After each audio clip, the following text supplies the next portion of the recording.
yang hidup. Haleluya. Amin. Haleluya. Haleluya. Udah mau Natal, saudara. Aduh. Terima kasih buat kesempatan dari tim pastoral, dari Bapak Gembala yang mempercayakan saya. Kita akan lanjut, saudara, ceritanya. Kita lagi masuk tema cerita Abraham. Saya boleh minta tolong siapa nih? Sam, ambil kursi ke depan. Bantu saya baca ayat. Saudara, kita akan masuk dalam cerita, temanya mungkin saudara lagi agak bingung, apa itu unsalty salt? Saya dapat istilah ini ketika saya lagi search internet, artinya sederhana saudara, garam yang tidak asin saudara. Apa? Garam yang tidak asin. Oke, nanti saudara tolong baca karena ini ayat panjang, saya takutnya nanti tidak terburu saudara. Tapi Kejadian dari 18 ayat 16. Jadi saudara ingat ceritanya ketika kemarin Abraham dijanjikan seorang anak. Dia terima janji Tuhan bahwa tahun depan dia akan punya anak. Nah setelah itu sebenarnya Tuhan datang ke Abraham. Dia lagi pengen tahu saudara, ini sebentar lagi saya mau hukum kota Sodom. Nah, saudara tahu cerita ini bukan? Dia mau hukum kota Sodom, dia pikir panjang lebar, dia mau lagi ngomong, tiba-tiba dia ngomong, kalau kita buka, kita masuk dalam Kejadian 18 ayat 20 sampai 21. Kejadian 18 ayat 20 sampai 21. Tapi saudara lebih baik jangan lupa baca di ayat dari mulai Kejadian dari pasal 16 sampai 33. Tapi kita masuk dalam Kejadian 18 ayat 20 sampai 21. Hari ini temanya agak sedikit vulgar saudara, tapi nggak apa-apa ya. Soalnya tiba-tiba kemarin Bapak Gembala sudah korek-korek sedikit, saya tambahin lagi sedikit. Yuk, Kejadian 18 ayat 20 sampai 21. Kejadian 18 ayat yang ke-20 sampai ke-21. Sesudah itu berfirmanlah Tuhan, sesungguhnya banyak keluh kesah orang tentang Sodom dan Gomora, dan sesungguhnya sangat berat dosanya. Baiklah aku turun untuk melihat, apakah benar-benar mereka telah berkelakuan seperti keluh kesah orang yang telah sampai kepadaku atau tidak. Aku hendak mengetahuinya. Oke. Saudara, kalau saudara sekarang dengar dari hamba-hamba Tuhan zaman sekarang, dosa Sodom itu selalu asumsinya apa? LGBT, betul saudara? Tapi sebenarnya kalau saudara baca di dalam Kejadian 18 ayat 20, dia cuma bicara keluh kesah orang tentang Sodom dan Gomora. Sungguh sangat besar dosanya. Dia nggak bilang dosanya apa saudara. Lalu tafsiran mereka terjadi yang disebut dengan LGBT itu muncul dari Kejadian 19 ayat 4 sampai 5.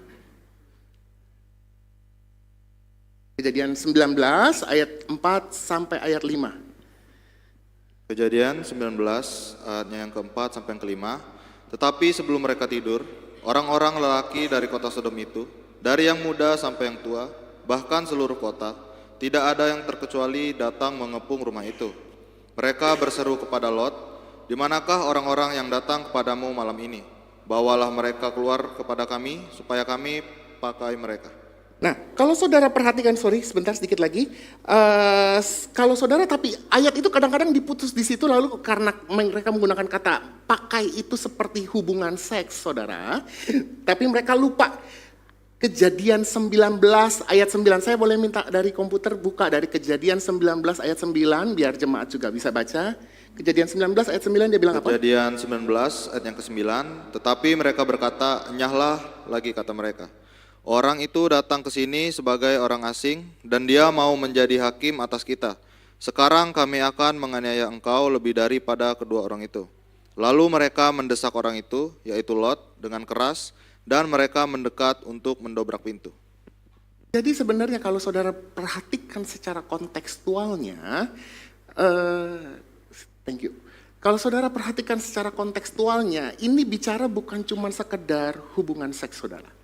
Kalau saudara belajar sejarah kerajaan-kerajaan zaman dahulu, orang-orang yang akan dikerjakan oleh orang-orang Sodom ini adalah tindakan-tindakan yang melecehkan.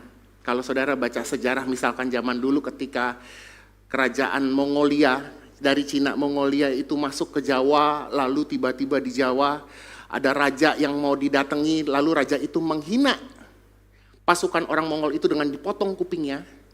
Nah, tindakan ini sama saudara, ini satu sebagai tindakan pelecehan. Kalau menurut beberapa ahli sejarah saudara. Tapi dari kata, karena kita mau pakai mereka, lalu itu dihubungkan dengan dosa LGBT saudara. Tapi pertanyaannya sekarang, apakah benar dosa Sodom itu dosa LGBT saudara? Benar nggak dosa Sodom itu dosa?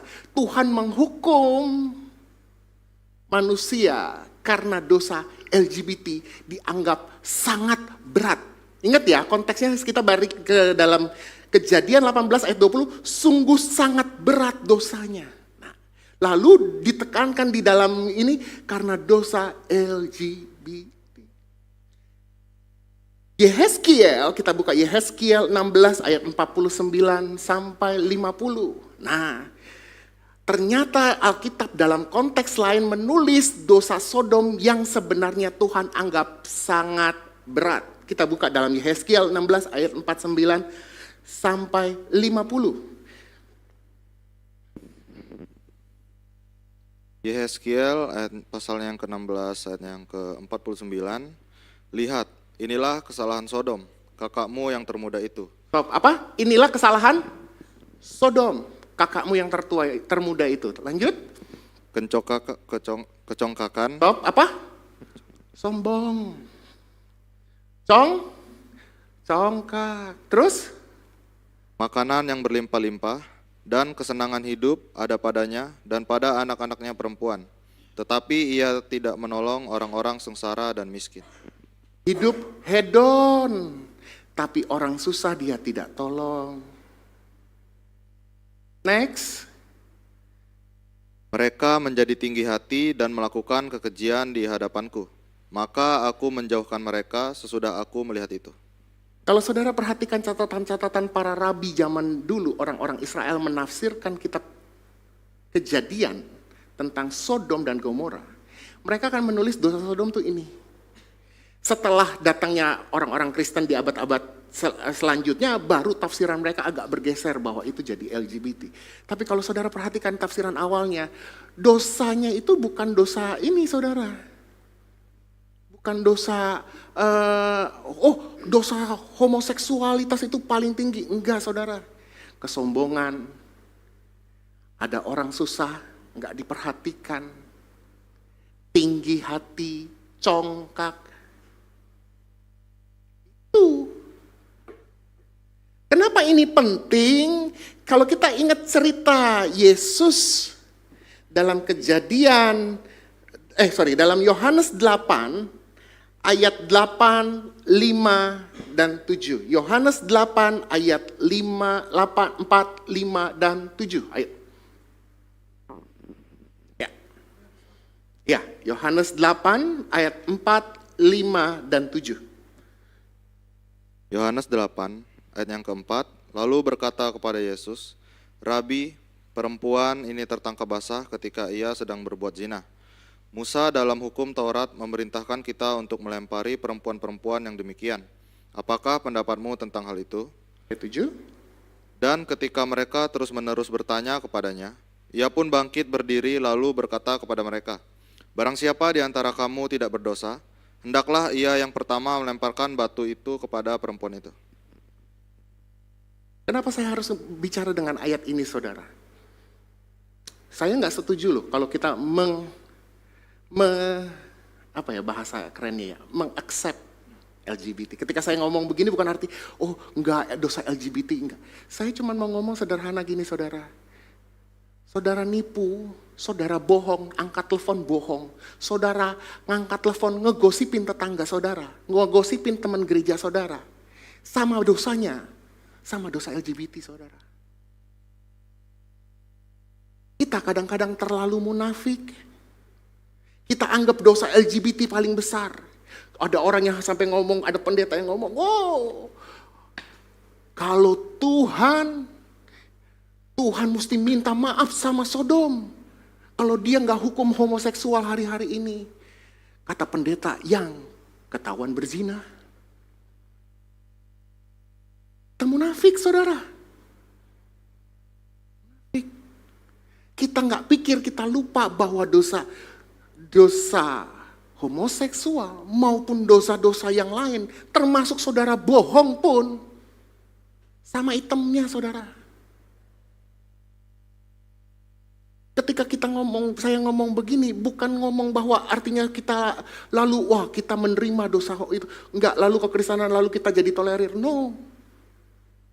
Saudara harus sadar, orang-orang yang mengalami dosa LGBT, itu sama berdosanya dengan kita. Sama. Gak ada dosa besar, gak ada dosa kecil. Sama.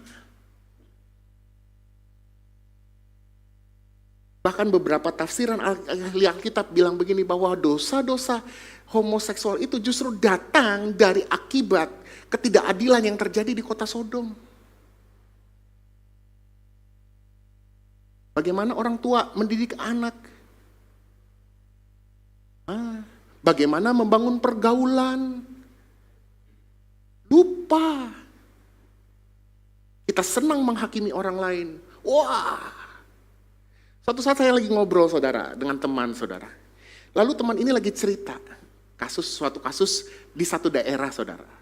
Ada temannya, seorang perempuan, ketangkep selingkuh.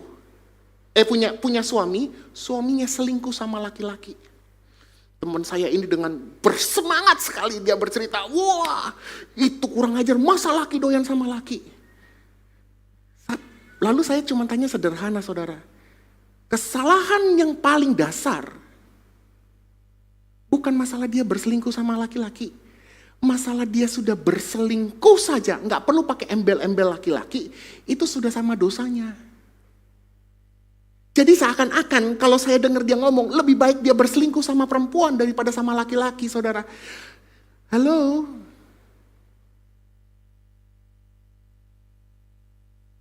Mau kebenaran apa yang kita mau ajar di dalam gereja? Kita sedang jadi munafik. Ketika dia ngomong laki-laki itu berzina saja, stop di situ. Gak usah ngomong dengan laki-laki dengan perempuan, sama dosanya.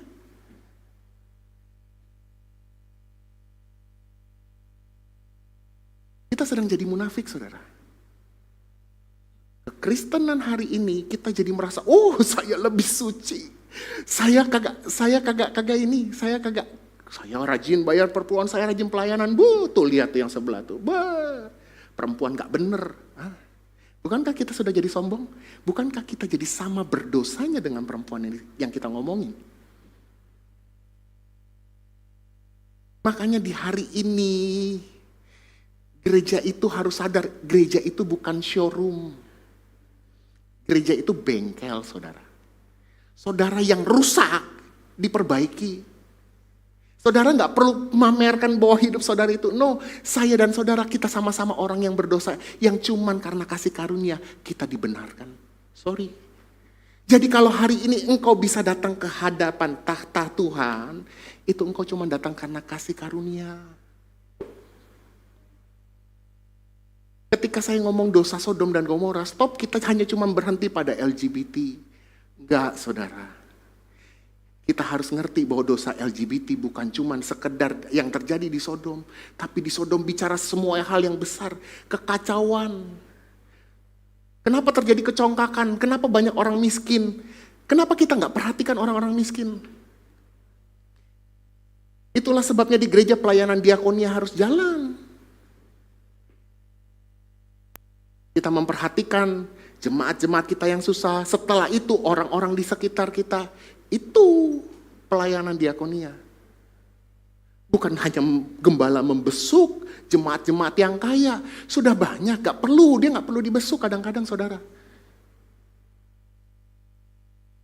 Tapi saudara harus ngerti. Ketika saya ngomong begini, saudara harus ngerti, kita suka bilang dosa A lebih berat, dosa B lebih berat, dosa C lebih berat. Padahal dalam Tuhan, dosa A, B, C sama. Dosa saudara bohong sama dosa saudara bikin berhubungan seks di luar nikah sama. Sama-sama masuk neraka. Dulu saya ingat almarhum pendeta Awanda itu cerita, dia bikin ilustrasi seperti ini saudara. Ada dua orang yang lagi mau ngelewatin lahar, sungai lahar saudara. Lahar karena ada gunung berapi, ada dua orang. Yang satu orang atlet, yang satu orang biasa. Mereka mau lewatin sungai lahar. Yang orang biasa lompat seperempat, kecemplung ke lahar, mati. Yang atlet lompat 3/4, nyemplung ke lahar, mati nggak? Mati. Sama. Oleh sebab itu makanya gereja harus jadi pintu yang terbuka. Bukan terbuka terhadap lalu menerima dosanya. Kita terbuka terhadap orang-orang yang butuh jamahan Tuhan. Sehingga ketika orang masuk ke sini, misalkan ada yang kaum LGBT kah? Mungkin orang-orang yang berzina kah? Suatu saat mungkin ada yang koruptor, ada bekas narapidana di sini yang masuk. Kita nggak akan pernah tahu. Tapi mari kita terima mereka seperti orang-orang yang sama-sama butuh diperbaiki, saudara.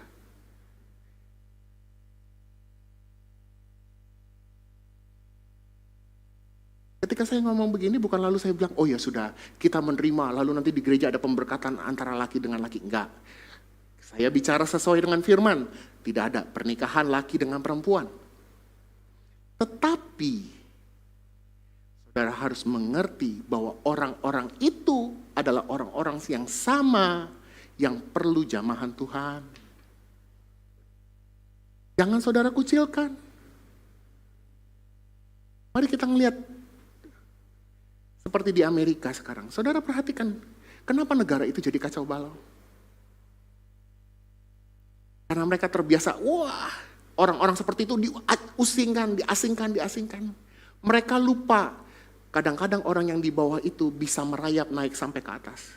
Begitu mereka naik ke atas dan ambil posisi, mereka bisa bikin kebijakan sesuka maunya mereka. Sedangkan yang gereja, wow sibuk, Natal, bikin pesta mewah, lalu sibuk menghakimi orang lain. Kita lupa, kita tidak berdampak. Dan yang paling sedih kalau menurut saya cerita kota Sodom ini, yang paling sedih tahu gak siapa saudara? Lot. Bukan kota Sodomnya saudara, yang paling tragis itu Lot. Kenapa? Buka Kejadian 18 ayat 32. Kejadian 18 ayat 32.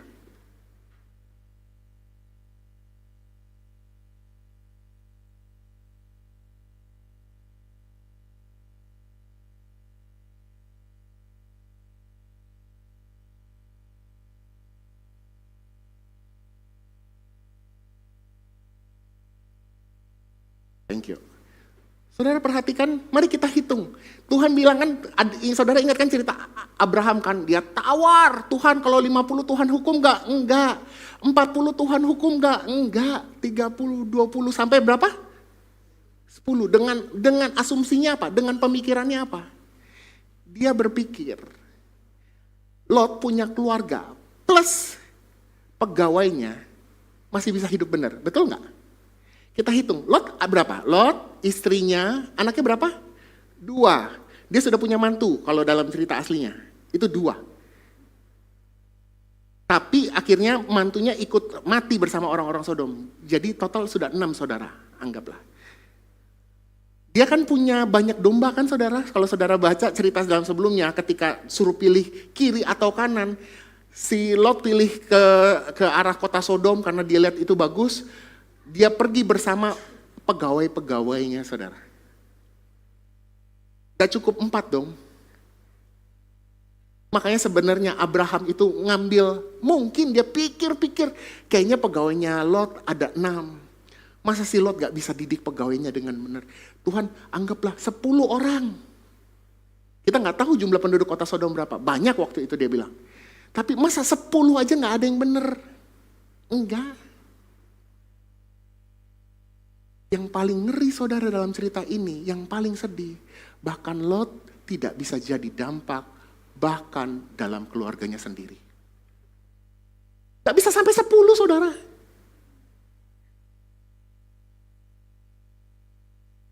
Anggaplah Lot punya anak mantu, anaknya punya orang tua, pasti lebih dari 10 saudara. Betul nggak? Punya besan, minimal besannya dia pilih pasangan suami istrinya yang benar. Enggak kan? Gak sampai 10 saudara. Dan ini tragis. Ini menyedihkan saudara.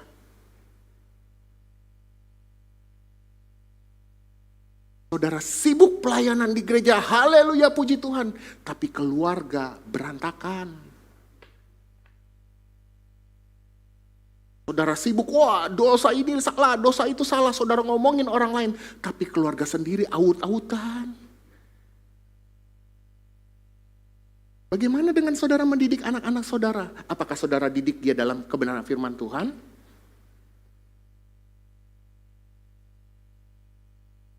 Hari ini sekarang sekolah minggu jadi, saya nggak ngerti. Dulu sekolah minggu saya selalu diingat orang tua. Ayo bawa. Bangun pagi kalau perlu sampai, wah istilahnya mama sabet rotan. Yang penting bangun.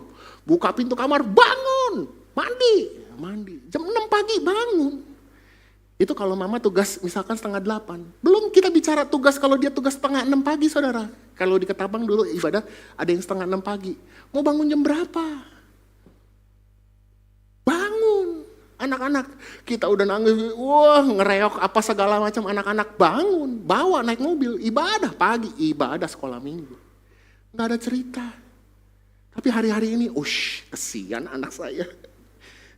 Masih mau tidur ya nak? Tidur lagi lah yang lebih panjang.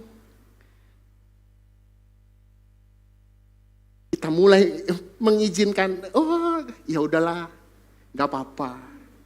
Dan sama seperti pohon yang dibiarkan dia tumbuh belok, dia tumbuh bengkok, sampai dia tua begitu saudara mau lurusin, patah saudara.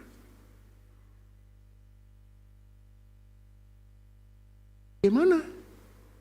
Jadi dampak gak? Suami istri dalam pernikahan, yang mau menikah, sudah siap belum?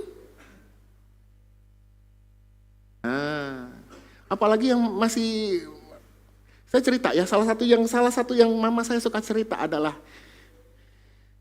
mama saya kan nikahnya dalam tanda kutip awalnya hampir beda agama saudara. Tapi sebelum menikah mama saya bilang sama papa saya, kamu harus dibaptis dulu sebelum terima Tuhan. Baptis saudara. Gak ada ampun mama saya. Kaku. Nikah. Tapi mama mertua masih Buddha kan. Mama mertua masih Buddha. Tiba-tiba anaknya masuk Kristen. Anak kesayangan. Papa saya itu anak paling disayang saudara. Anak kesayangan masuk Kristen. Tiba-tiba gak mau makan sembayangan. Mama yang biasa merasa punya anak kesayangan tiba-tiba hilang. Perang. Tapi mama saya bilang, mama saya berjuang bagaimana supaya mama mertua bisa nerima. Sampai akhirnya makanan disiapin terpisah saudara. Yang bekas sembayangan sama yang enggak. Dampak saudara. Bisa jadi dampak gak dalam keluarga? Bisa menangkan gak hati orang di dalam rumah, dalam pernikahan, saudara sibuk pelayanan, tapi pulang sama istri kayak kucing garong, wah, ribut terus, tapi di luar haleluya. Kalau dulu di Jawa itu biasa ada pembantu saudara, saudara bisa tanya pembantu saudara, kadang-kadang kita nggak usah nanya bagaimana rumah tangga saudara, bagus apa enggak, tanya pembantunya. Apa sekarang yang ngomong pembantu salah lagi. ART saudara, asisten rumah tangga. Tanya ART-nya. Gimana di dalam rumah itu? Berantem terus gak? Nah. Karena kan orang luar yang lihat kan. Jadi dampak gak?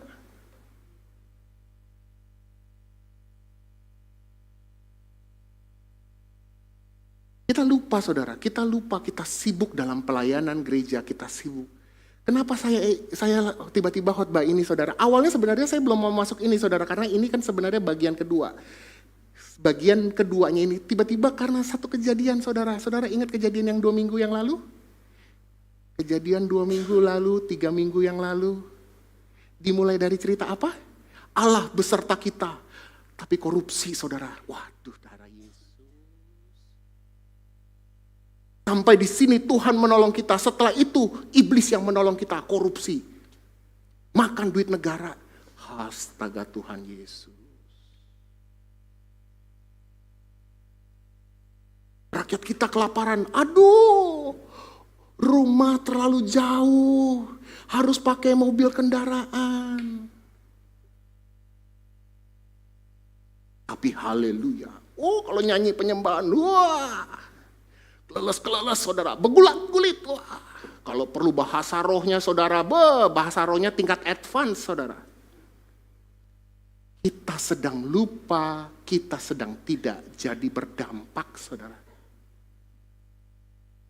Paling ngeri. Lalu kita mulai kumpulkan, jadi gereja itu jadi kumpulan orang Farisi. Wow, saya lebih suci dari yang itu. Oh, itu mantan pelacur. Yang itu LGBT. Oh, saya dong paling suci dan paling benar. Berdoa. Wah, kalau berdoa bahasa rohnya lancar, saudara. Kayak baik bicara Holland Spreken, saudara. Tapi tidak terrefleksi, saudara. Enggak pernah terrefleksi. Makanya saya tertarik ketika dibaca dalam Matius 5 ayat 13 sampai ayat yang ke-16.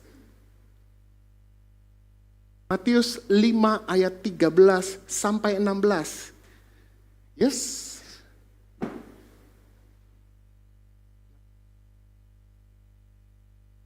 Mic-nya mati. Matius pasal yang kelima ayatnya yang ke-13. Garam dunia dan terang dunia. Yes. Kamu adalah garam dunia. Jika garam itu menjadi tawar, dengan apakah ia diasinkan? Tidak ada lagi gunanya selain dibuang dan diinjak orang. Kamu adalah terang dunia. Kota yang terletak di atas gunung tidak mungkin tersembunyi. Lagi pula, orang tidak menyalakan pelita lalu meletakkannya di bawah gantang, melainkan di atas kaki dian sehingga menerangi semua orang di dalam rumah itu. Demikianlah hendaknya terangmu bercahaya di depan orang, supaya mereka melihat perbuatanmu yang baik dan memuliakan Bapamu yang di sorga. Saudara tahu, buat apa kalau garam sudah tidak asin? Buang. Tidak ada faedahnya. Kita semua dipanggil jadi orang Kristen untuk jadi garam, untuk mengasinkan dunia yang lagi tawar. Tapi kita sendiri juga ikutan tawar. Kita sedang tidak berdampak. Kita cuman hanya berdampak di gereja. Bahkan Glenn Fredly bilang lagunya apa? Jadilah terang di tempat yang gelap, bukan jadi terang di tempat yang terang. Gereja kalau di dalam gereja rasanya lampu tuh kelap-kelip kayak lampu Natal, tapi di luar kita sama-sama gelap. Buat apa? Kita sibuk di gereja, sibuk di gereja. Makanya mohon maaf kalau saudara perhatikan di Hock ini agak sedikit unik, saudara. Mungkin saudara lihat kegiatan di dalam gerejanya mungkin sedikit.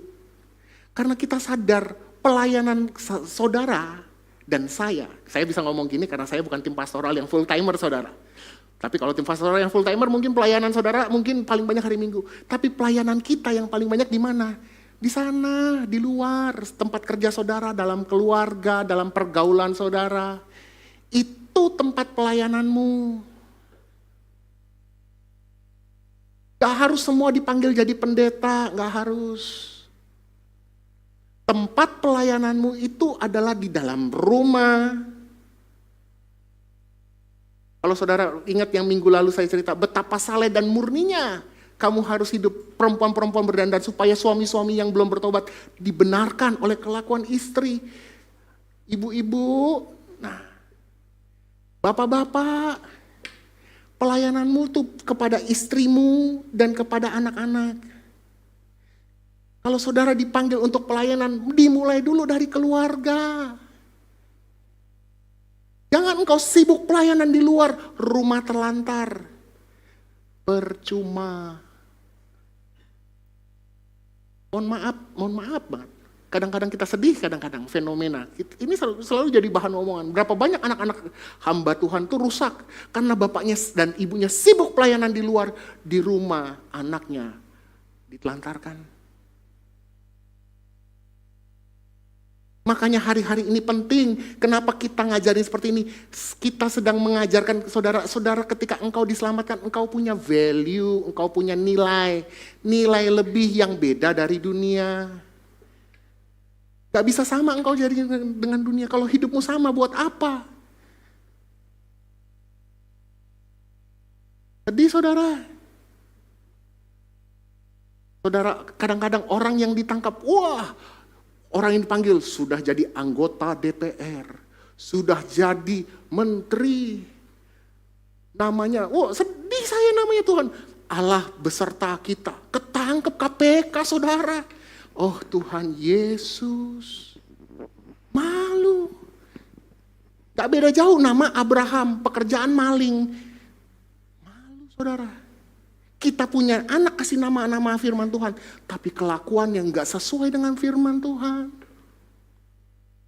Ini bicara keteladanan.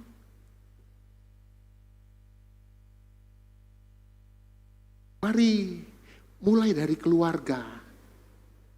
Mulai dari keluarga. Jadi dampak dulu di keluarga. Jangan berhenti di keluarga. Lingkungan pekerjaan, lingkungan sekolah. Pergaulan itu bukan cuma tidak sekedar merokok dan tidak secara itu. Saudara tunjukkan bahwa saudara excellent. Sekolah. Kalau saudara nilainya pas-pasan sama dengan yang lain. Saudara nggak excellent. Saudara sedang tidak jadi berbeda. Saudara kerja di kantor. Lalu saudara kerjanya standar, biasa-biasa aja. Cuman pas mentok di apa kalau istilahnya sekarang nilai KIR-nya ya, nilai KIP-nya ya. Apa nilai, pokoknya nilai KPI-nya. Bahasa kerennya. Performance-nya pas. Saudara sedang tidak jadi berbeda dengan yang lain. Sedangkan Alkitab bilang hendaklah terangmu bercahaya di depan orang. Kenapa orang Kristen harus jadi terang? Iya. Bagaimana orang bisa bertobat kalau kelakuanmu bikin orang tidak bertobat?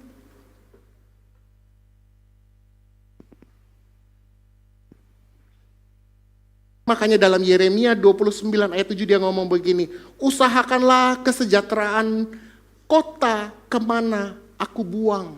Waktu itu karena dalam kasusnya bicara karena orang Israel dibuang ke tanah penjajahan. Tapi hari ini mari kita ngomong dengan sama, usahakanlah apa? Kesejahteraan kota di mana kamu ditempatkan.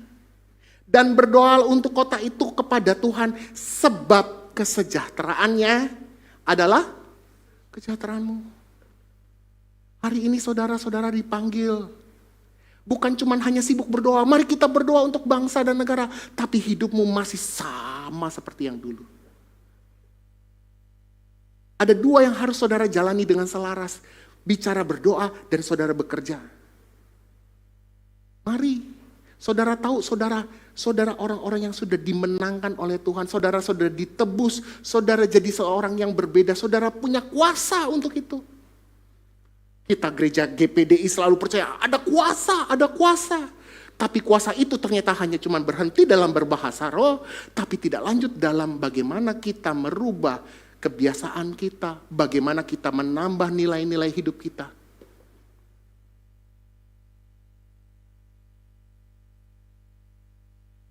Ini juga bicara bagaimana orang Kristen harus bertindak dalam Amsal 31 ayat 8 dan ayat 9.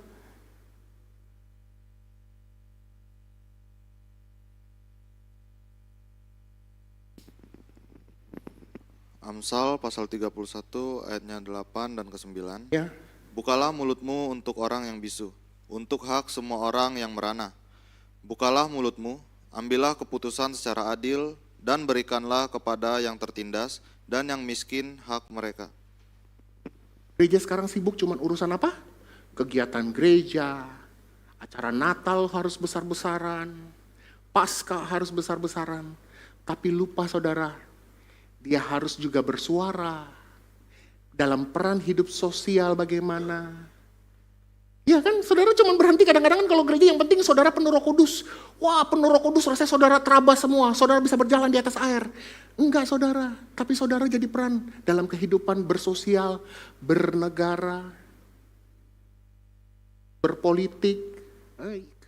Mungkin ada saudara-saudara yang nanti mau abis ini mau jadi senator, mau jadi anggota DPR. Saya cuma mau ingetin, jangan lupa.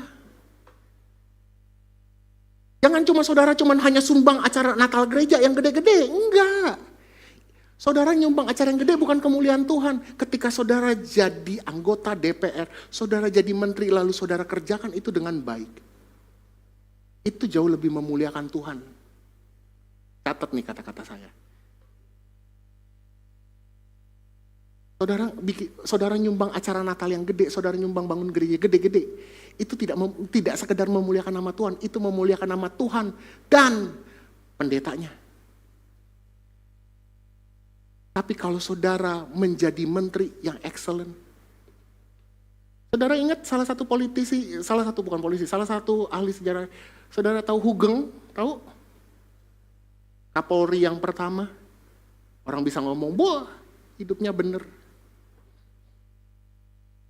Dia polusi, ada 2 polisi yang nggak pernah korupsi, polisi tidur kata Gus Dur. Kata Gus Dur, satu polisi tidur, satu lagi Hugeng. Itu bersih, saudara.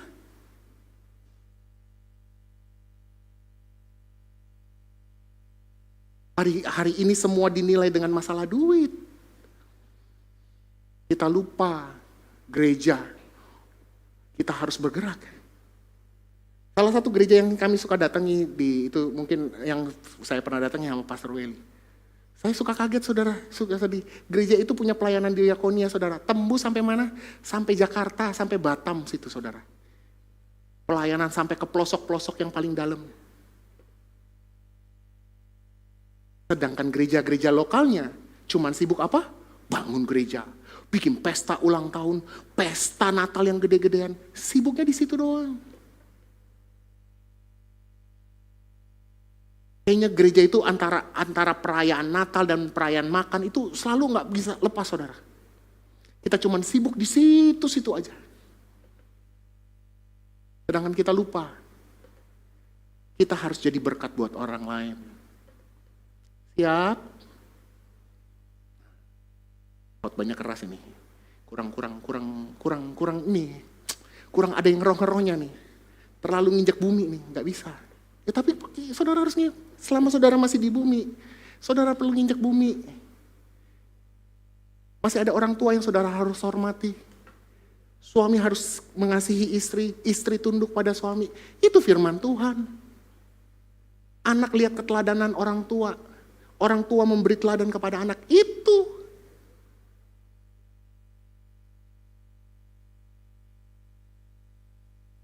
Satu Korintus 9 ayat 26 sampai 27.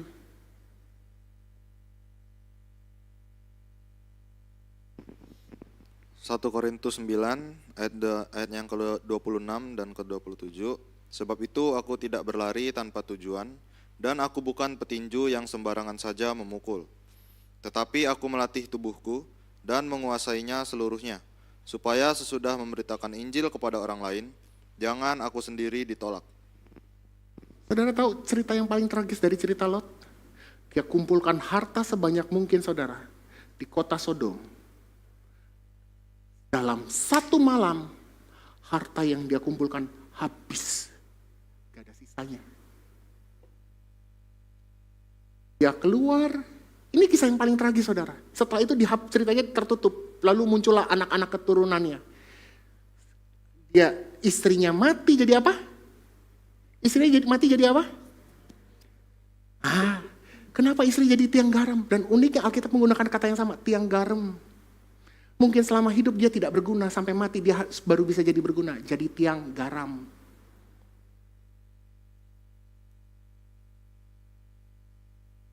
Dan cerita yang paling tragis, Lot saking anak-anaknya sudah tidak punya keturunan lagi, anak-anaknya tidur sama bapaknya dikasih anggur. sampai mabuk, lalu supaya bisa nidurin anak kakak beradik itu satu-satu. Sedih saudara, itu kisah yang paling tragis. Padahal dulu Lot itu salah satu orang kaya setelah Abraham.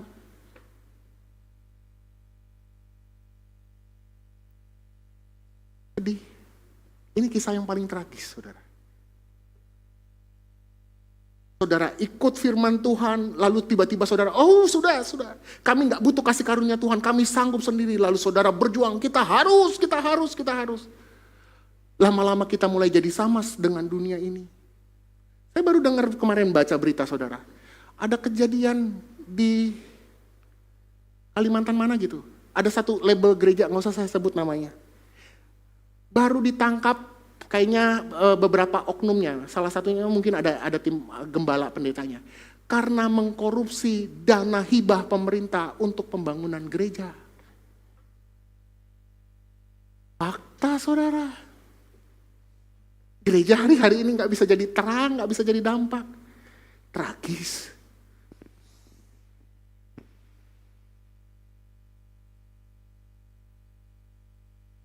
Kita gak usah ngomong dulu deh, kita gak usah ngomong orang luar dulu ya. Bahkan sama orang di dalam sendiri. Ini baru kejadian saudara, baru kejadian minggu ini. Saya lagi biasa kan lihat Instagram story kan, tiba-tiba lewat teman saya yang udah lama saudara, teman saya yang udah lama. Lalu dia posting, dia dulu di gereja yang sama, GPDI. Saudara. Dia gereja di GPDI, lalu tiba-tiba dia posting, dia mengkritisi satu orang hamba Tuhan yang khotbah, yang kesaksian, lalu kesaksiannya agak sembarangan. Saya langsung iseng kan, saya tanya, kenapa Mas Bro? Karena itu tumben-tumbenan dia pasang di story gitu saudara.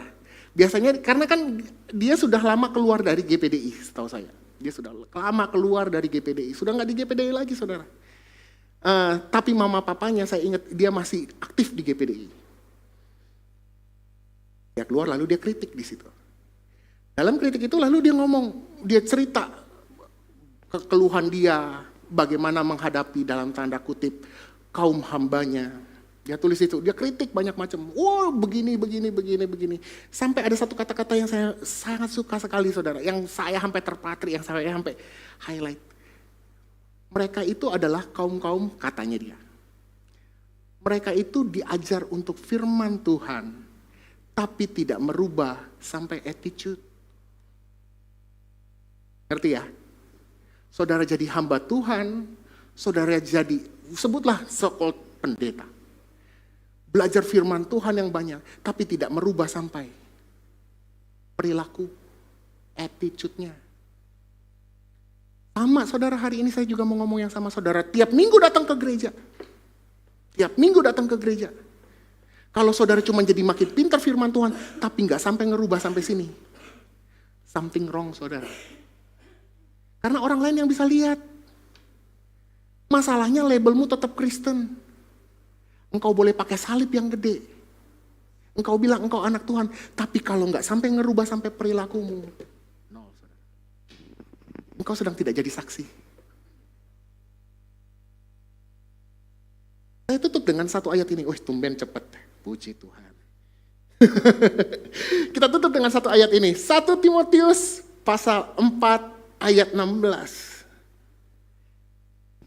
Saya undang pemain musik. 1 Timotius, pasal yang keempat, ayat yang ke-16. Awasilah dirimu sendiri dan awasilah ajaranmu. Bertekunlah dalam semuanya itu, karena dengan berbuat demikian, engkau akan menyelamatkan dirimu dan semua orang yang mendengarkan engkau. Oke, perhatikan kata-katanya. Awasilah, pay close attention to your life. Saudara perhatikan bagaimana engkau hidup. Kenapa? Dan pengajaranmu. Bertahanlah dalam segala itu. Persevere in these things, because if you do so, you will save both yourself and those who listen to you. Saudara boleh ceritakan kepada saudara-saudara tentang firman Tuhan, tapi jangan sampai dia lihat kelakuanmu tidak sesuai. Salah satu fenomena yang paling sedih hari-hari ini, banyak Gen Z. generasi di bawah nih, yang paling bawah nih, generasi Gen Z. Itu sudah. Kita nggak usah ngomong hanya di Kristen, di semua agama. Mereka sedang jadi tawar hati. Karena kekristenan, karena keagamaan cuman berhenti sampai di sini, tapi nggak ngerubah sampai di sini. Orang datang males ke gereja, kenapa? Ya di gereja paling dia ngomongin. Ya ke gereja pendetanya ngomong haleluya, puji Tuhan, kelakuannya berantakan. Masih mau berapa lama lagi saudara? Saudara bilang Tuhan Yesus sudah mau datang. Tapi kelakuan kita nggak makin jadi berkat. Kelakuan kita tidak makin menjadi saksi buat orang lain. Kelakuan kita makin bikin orang urut dada sampai bilang, sudahlah lebih baik semua gereja sama saja. Semua agama sama aja. Yang penting hidup benar. Kenapa? Jangan-jangan dimulai dari kita. Kita nggak pernah, kita sibuk dengan hal-hal yang mungkin kesannya rohani, tapi kita tidak merubah jiwa. Perilaku kita tidak berubah. Ngomongnya rohani, perilaku tidak berubah. Orang-orang di sekitar nggak bisa ngelihat.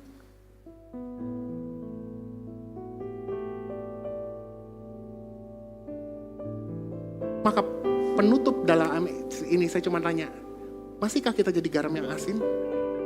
Jangan tunggu jadi istri Lot saudara. Dia baru asin setelah jadi tiang garam. Setelah mati jadi tiang garam baru asin saudara. Jangan tunggu asinnya waktu saudara jadi tiang garam. Apakah kita gereja jadi sibuk jadi lampu disco? Cuman ajeb, klap-klip di gereja. Di luar, wah sama-sama gelap saudara. Gak ada yang beda. Ingat saudara dan saya dipanggil untuk jadi berbeda. Saudara dipanggil untuk berdampak. Mulai dari keluarga saudara. Saya ingat satu lagu sekolah minggu saudara. Lagu ini memberkati saya 2 minggu ini saudara. Sampai saya putar di kantor saya.